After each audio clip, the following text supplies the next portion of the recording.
Astro సిండికేట్లో మీ personal and business promotions కోసం కింది నెంబర్కు కాంటాక్ట్ చేయండి.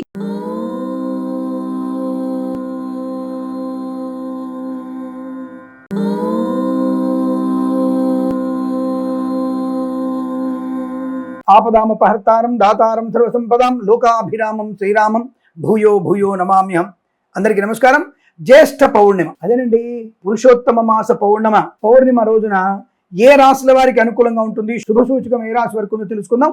మిగతా వారికి లేదని కాదు, మిగతా వారు జాగ్రత్త పడండి, దానం చేసుకుని అర్థం అంతవరకే. ముందుగా మనకి ఈ లక్ష్మీనారాయణ అనుగ్రహం వల్ల చాలా బ్రహ్మాండంగా ఉండే రాశి ఒకటి, ఫస్ట్ రాశి వృషభ రాశి, తారస్. ఈ రాశి వారికి ఆర్థికంగా చాలా కాలంగా నిలిచిపోయిన పనులు పూర్తవుతాయి, రావాల్సిన బాకీలు వసూలవుతాయి, ఉద్యోగస్తులకి అధికారుల మద్దతు లభిస్తుంది, పదోన్నతి అంటే ప్రమోషన్ పొందుకునే అవకాశం, అలాగే ఉద్యోగంలో ఎకనామికల్ హైక్, జాబ్లో హైక్ పొందుకునే అవకాశాలు ఉంటాయి. కుటుంబంలో కూడా సంతోషకరమైనటువంటి వాతావరణం వెల్లివిరుస్తుంది. ఇది అద్భుతమైన యోగం కదా. కాబట్టి ఈ రాశి వారికి, వృషభ రాశి వారికి చాలా మంచి వృత్తి, ఉద్యోగ, వ్యాపార, విదేశీయాన యోగం కూడా, చాలా శుభవార్త శ్రవణం కూడా ఉంటుందని స్పష్టంగా చెప్పబడింది. శుభమస్తు, నమస్కారం. అలాగే రెండవ రాశి మిథున రాశి. ఈ జెమినాయి రాశి వారికి మానసిక ఒత్తిడి తగ్గి ప్రశాంతత చేకూరుతుంది. ఎందుకు? చంద్రుడి యొక్క ప్రభావము చేత, లక్ష్మీనారాయణ స్వామి అనుగ్రహం చేత వ్యాపార రంగంలో అభివృద్ధి పొందుకునే అవకాశం ఉంది. ఉన్నతమైనటువంటి ఉత్తమ పెట్టుబడులు పెట్టి వ్యాపారాన్ని లాభంలో పండించే అవకాశం ఉంది. వ్యాపారాన్ని విస్తరించే అవకాశం, ఒక రాష్ట్రం నుంచి మరో రాష్ట్రానికి లేదా ఇంకో దేశానికి కూడా వ్యాపారాన్ని విస్తరించగలిగే అవకాశం ఉంటుంది. ఇది అనుకూలవంతమైన సమయము. సమాజంలో ఈ రాశి వారికి, రాజకీయ నాయకులకి గౌరవ మర్యాదలు పెరుగుతాయి. సినిమా రంగంలో అభివృద్ధి ఉంటుంది. అనుకున్న పనులు సకాలంలో పూర్తవుతాయి. ఇది మిథున రాశి ఫలితం. గుర్తుపెట్టుకోండి. నమస్కారం. అలాగే మరొక రాశి సింహరాశి. సింహరాశి వారికి వీరు తీసుకునేటువంటి నిర్ణయాలు భవిష్యత్తుకి మంచి పునాది వేసే అవకాశం ఉంటుంది. ముఖ్యంగా కెరీర్ పరంగా పెద్ద మార్పులు కానీ లేదా కొత్త అవకాశాన్ని సృష్టించుకునే అవకాశాలు కానీ చాలా బలంగా కనబడుతున్నాయి. సమాజంలో మీ ప్రతిభకు తగిన గుర్తింపు ఖచ్చితంగా లభిస్తుందన్న విషయాన్ని గమనించండి. ప్రభుత్వ సంబంధిత పనులు లేదా కోర్టు వ్యవహారాలు మీకు అనుకూలంగా మారి శత్రుబాధ నుంచి విముక్తి కలిగి సంతోష వార్తలు, సంతాన వార్తలు, అన్యోన్య దాంపత్యము, సుఖజీవనం, రోగనాశనాన్ని పొందుకొని అద్భుతమైనటువంటి శుభయోగాలుగా మీ జీవితం మారే అవకాశం బలం కనబడుతోంది.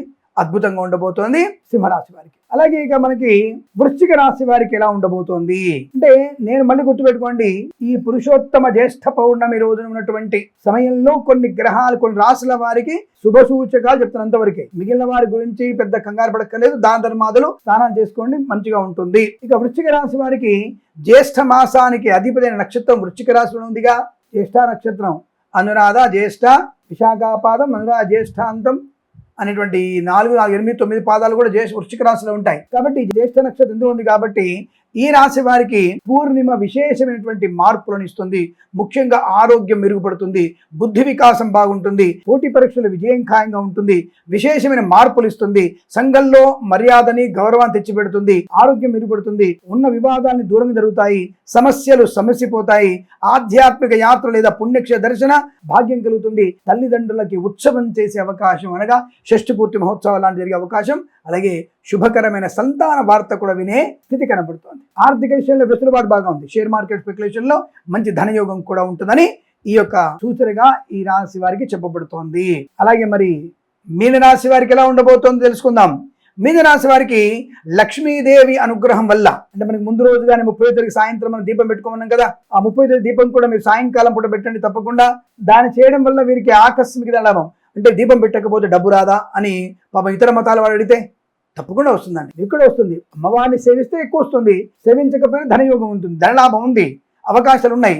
నూతన గృహయోగం, వాహన యోగం కలిసి వచ్చే అవకాశాలు, కుటుంబ సభ్యులతో ఉన్న విభేదాలు తొలగిపోయి సఖ్యత పెరుగుతుంది, సంతానపరమైన శుభవార్తలు, వివాహ సంబంధాల అనుకూలతలు, ఎప్పుడో ఇచ్చినటువంటి ధనం ఇప్పుడు తిరిగి వచ్చే అవకాశం, కోర్టు వివాదాలు సమస్యపోయేటువంటి అదృష్ట యోగం అని చెప్పబడుతోంది. మరి ఇటువంటి శుభ ఫలితాలు రావాలంటే ఏం చేయాలి? చిన్న చిన్న పరిహారాలు కూడా చేయండి. అంటే బాగలేని రాశుల వారికి కూడా, అంటే 5 రాశులు చెప్పారు, మిగతా చెప్పాలంటే 5 రాశుల వారికి శుభ సూచనలు ఉన్నాయి, మిగతా వారికి అంతగా లేదు. దానివల్ల దానాలు చేసుకోండి. అలాగే ఈ శుభ ఫలితాల కోసం తప్పకుండా మీరు సాయంత్రం ఇంటికి ఇటువైపు అటు 2 వైపులా ఈ యొక్క పురుషోత్తమ మాస పౌర్ణమి రోజున ఇంటికి సింహద్వారం దగ్గర గడప మీద తప్పకుండా నేతి దీపాలు వెలిగించండి. 2 దీపాలు నేతి వెలిగించండి. ప్రదోష కాలం నుంచి 8:30 వరకు, రాత్రి వరకు వెలిగించి ఉంచండి. తప్పకుండా లక్ష్మీప్రదము. అన్ని రాసుల వారు అలాగే తప్పనిసరిగా విష్ణు సహస్రనామం వీలైతే అనుకోవద్దు, తప్పనిసరిగా విష్ణు సహస్రనామ పారాయణం స్వామివారి ప్రీతి కొరకు విష్ణు సహస్రనామ పారాయణ తప్పకుండా మీరు పారాయణ చేయండి. అలాగే స్వామివారికి ప్రదోష కాలంలో పాయసం నైవేద్యం పెట్టండి. పాయసం బెల్లము ఆవు పాలు అన్న పాయసం నైవేద్యంగా పెట్టండి. అద్భుతమైన యోగం కలుగుతుంది. ఈ పవిత్రమైన పురుషోత్తమ జ్యేష్ఠ పౌర్ణమికు మీ కుటుంబానికి సర్వత్రా శుభయోగాన్ని ఆనందాన్ని కలిగించాలని కోరుకుంటూ సర్వే జనా సుఖినో భవంతు. ప్రేమతో మీ కిరణ్ శర్మ.